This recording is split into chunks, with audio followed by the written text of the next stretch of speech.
Federal Drive is presented by GEHA, Government Employees Health Association, proudly providing health and dental benefits to federal employees and their families. Visit GEHA.com. Lawmakers are racing to finalize the National Defense Authorization Act with a vote expected in early December.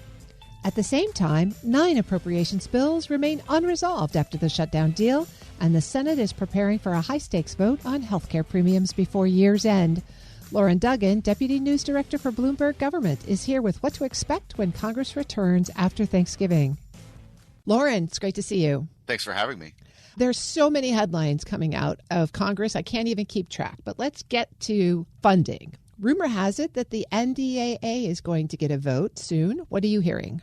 That's what we're hearing as well. This has been a target to do something by the end of the year. Both chambers passed versions, sent them to informal talks where they're trying to come up with a compromise. And the big four, the chairman and ranking members of the committees, have been sitting down and hashing that out.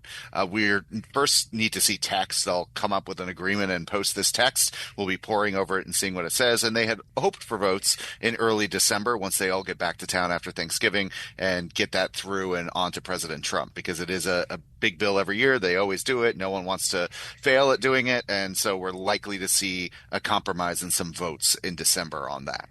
Any surprising additions over the last few weeks? Well, I think the big thing that's been introduced to the debate has been whether or not to preempt state AI regulation using language in this bill.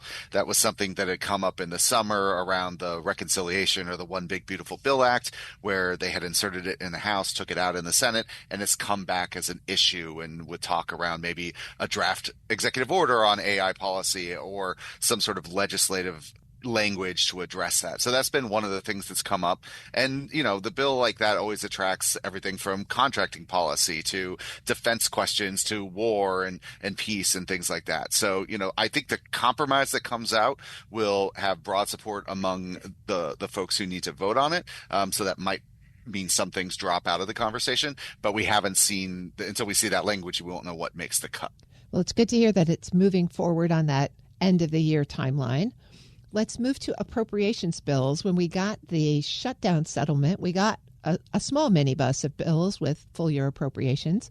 But now they're talking about some other combinations. What are you hearing, and what's the progress before January 30th? Right. So the continuing resolution that reopened the government had 3 of the bills for agriculture and FDA, legislative branch, and military construction and VA. So those are all set. But there's still 9 to go. And one of the questions is, how do you package them? What do you do? And which chambers vote on things next? So what we have been anticipating is a package in the Senate that would be the Senate bills, not necessarily a compromise, but at least to move the ball forward, package together 4 or 5 bills. I think the keys to that would be defense and then the labor HHS education bills, which are kind of like your guns and butter combination, plus some other bills that have come out of the Appropriations Committee. Likewise, the appropriators, the top ones in the House and the Senate, sat down and tried to find their own path forward. What talks can we have? Do we want to wait for the Senate? So there's been some talk and some activity, but the January 30th deadline gives them a little bit of wiggle room. They may try to get something done before the end of the year, but obviously they don't have to do another thing until January 30th. Let's talk about that first bundle you mentioned, defense, labor, and education. The Trump administration has been announcing its dismemberment of the education department, not its disestablishment, but its dismemberment. If they pass an appropriations bill that treats the department like it always was, how do you put Humpty Dumpty back together again in those circumstances? I mean, this sort of goes back to the executive action on a lot of different things where Congress had passed. I mean, let's go back to the beginning of this year where USAID was a fully funded agency and was slowly phased out, and some of its responsibilities diffused elsewhere. So, the education department, as you mentioned, they took some steps last week, announced some, spidering out of its duties across the government as they'd like to see. Congress would probably have to pass a bill to completely disestablish the department, but we'll see what they say in these bills. I mean, they've written, to my knowledge, the education portion of that labor HHS education bill as though the department was what it was when they approved that bill. So, Congress may push back on a complete dismemberment of the department, but that's part of the kind of ongoing dynamic here that we've seen all year. I'm speaking with Loren Duggan. He's Deputy News Director at Bloomberg Government. Loren, a couple other things I want to take up with you. One, discharge petitions seem to be having a moment in the House. Talk to us about why that is happening and what it means in terms of regular order. So discharge petitions matter most when there's a really narrow majority, and there's the majority party and the majority of a day, and the majority of a day means you get 218 to sign on to one of these petitions, and you can pull forward legislation even if leaders don't want. And to your point, we've seen that a couple of times this year. We saw it on proxy voting for parents. We saw it on most recently. We saw it on the Epstein case, obviously, which was one that had dragged out for a while. And then Jared Golden, a Maine Democrat, got it on a labor-related bill, and he attracted enough Republican support. And that's what it means here. There are a lot of Democrats, but you need at least a few Republicans. They cross over. You can control the floor, or at least push your bill forward. Historically, this existed because the speaker had an iron grip on the House agenda, and members banded together and created this process. There is some talk now, some pushback. Do we need to change this process, make it harder? And we'll see if there's any traction for that. But as long as the majority is as narrow as it is, and you get enough members to band with you, you can kind of control the agenda for a brief period of time.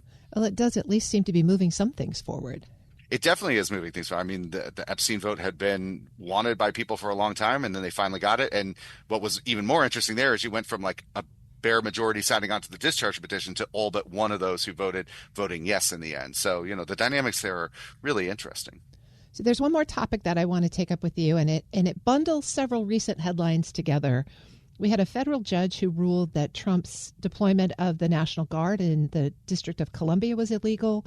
We had some members of both houses of Congress create a video talking about why the military doesn't need to obey illegal orders, and a response from the White House on that. And then we've got Ukraine and Venezuelan operations that continue to circulate.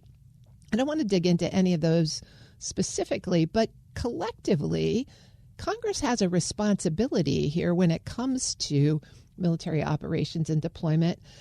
Do all of these things perhaps portend a more active engagement from either the Senate or the House on these issues of military operations?